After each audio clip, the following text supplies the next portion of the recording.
Hi all, ಒಂದು everyday makeup look create ಮಾಡಲಿಕ್ಕೆ ನಿಮ್ಮ ಮೇಕಪ್ ವ್ಯಾನಿಟಿಯಲ್ಲಿ ಯಾವೆಲ್ಲ ಐಟಮ್ಸ್ ಇರಬೇಕು ಅಂತೇಳಿ ಈ ವಿಡಿಯೋದಲ್ಲಿ ಎಕ್ಸ್ಪ್ಲೈನ್ ಮಾಡಿದ್ದೇನೆ. ಮೊದಲನೇ item moisturiser. Skin type according ಆಗಿ ನೀವು ಮಾಯಶ್ಚರೈಸರ್ ಅನ್ನು ಸೆಲೆಕ್ಟ್ ಮಾಡಬೇಕು. ಸೆಕೆಂಡ್ ಒನ್ ಪ್ರೈಮರ್ ಕೂಡ ಸ್ಕಿನ್ ಕನ್ಸರ್ನ್ ರೀತಿಯಲ್ಲಿ ಸೆಲೆಕ್ಟ್ ಮಾಡಬೇಕು.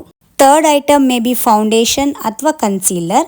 ನಿಮಗೆ ಪಿಗ್ಮೆಂಟೇಷನ್, ಡಾರ್ಕ್ ಸರ್ಕಲ್ಸ್ ಪ್ರಾಬ್ಲಮ್ ಇಲ್ಲ ಅಂದರೆ ಫೌಂಡೇಶನ್ನೇ ಸೆಲೆಕ್ಟ್ ಮಾಡ್ಕೊಳ್ಬಹುದು. ಆ ಪ್ರಾಬ್ಲಮ್ ಇದ್ರೆ ಒಂದು ಡಾರ್ಕರ್ ಕನ್ಸೀಲರ್ ಇರಲೇಬೇಕು, ಆ ಏರಿಯಾನ ಕವರ್ ಮಾಡಿ. ಬ್ರಷ್ ಇದ್ರೆ ಫೌಂಡೇಶನ್ ಅನ್ನು ಬ್ರಷ್ ಅಲ್ಲಿ ಬ್ಲೆಂಡ್ ಮಾಡಬಹುದು, ಇಲ್ಲ ಅಂದ್ರೆ ಕೈಯಲ್ಲೂ ಬ್ಲೆಂಡ್ ಮಾಡಿದ್ರೆ ನೈಸ್ ರಿಸಲ್ಟ್ ಸಿಗ್ತದೆ. Fourth item liquid blush. ಒಂದು ಫ್ರೆಶ್ ಲುಕ್ ಬೇಕಾದಲ್ಲಿ ಲಿಕ್ವಿಡ್ ಬ್ಲಷ್ ಅನ್ನು ಯೂಸ್ ಮಾಡಿ ಲುಕ್ ಅನ್ನು ಕ್ರಿಯೇಟ್ ಮಾಡಬಹುದು. ಫಿಫ್ತ್ ಐಟಮ್ ಬಂದು ಲೈಟರ್ ಶೇಡ್ ಆಫ್ ಕನ್ಸೀಲರ್. ಇದು optional. Sixth item, it's a must item, ಒಂದು ಕಾಂಪ್ಯಾಕ್ಟ್ ಪೌಡರ್.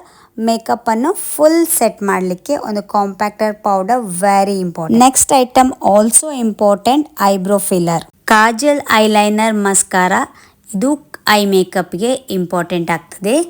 ಒಂದು ಪ್ರೋ ಟಿಪ್ ಏನಂತ ಹೇಳಿದ್ರೆ, ಕಾಜಲ್ ಅನ್ನು ಪೌಡರ್ ಇಂದ ಸೆಟ್ ಮಾಡಿದ್ರೆ it will be long lasting.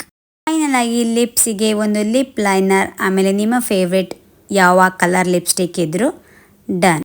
ಇಲ್ಲಿ ನಾನು ತೋರಿಸಿದಷ್ಟೇ ಐಟಮ್ ಅನ್ನು ಯೂಸ್ ಮಾಡಿ ನಾನು ಈ ಮೇಕಪ್ ಲುಕ್ ಅನ್ನು ಕ್ರಿಯೇಟ್ ಮಾಡಿದ್ದು. ಝೂಮ್ ಮಾಡಿ ತೋರಿಸ್ತಾ ಇದ್ದೇನೆ ಎಷ್ಟು ನೀಟಾಗಿ ಕ್ಲಿಯರ್ ಆಗಿ ಆಗಿದೆ. That's it.